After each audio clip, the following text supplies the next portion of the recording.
ଏ ଜୀବନ ludo ପରି ହୋଇଥାଏ। ଛଅକୁ ଆଶା ରଖି ଏକରେ ଚାଲିବାକୁ ପଡ଼ିଥାଏ।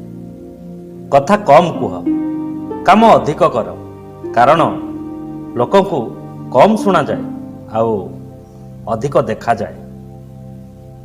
ନିଜକୁ କାହା ସହିତ ତୁଳନା କରନି ଫ୍ରେଣ୍ଡସ୍, କାରଣ ସୂର୍ଯ୍ୟ ଆଉ ଚନ୍ଦ୍ର ଉଭୟ ଚମକୁଥାନ୍ତି, ହେଲେ ନିଜ ନିଜ ସମୟରେ।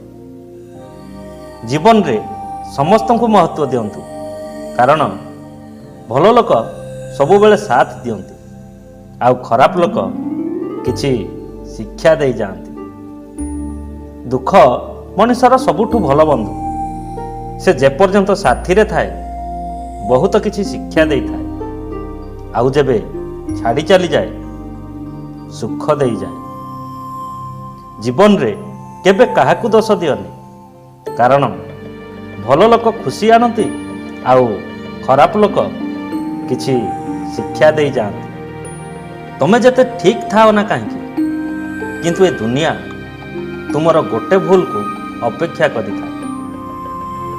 ଦାୟିତ୍ୱ ନେବା ବହୁତ କଠିନ ହୋଇଥାଏ ଫ୍ରେଣ୍ଡସ୍। ମଣିଷକୁ ରୁଷିବା ଆଉ ବିଶ୍ରାମ ନେବାକୁ ସମୟ କେବେ ସୁଯୋଗ ଦେଇନଥାଏ। ଜରୁରୀ ହୋଇଥାଏ ଏହି ଦୁନିଆରେ ହସି ହସି ବଞ୍ଚିବା, ନାହିଁ ତ ଲୋକଙ୍କ ପ୍ରଶ୍ନ ପରେ ପ୍ରଶ୍ନର ସାମ୍ନା କରିବାକୁ ପଡ଼ିଥାଏ।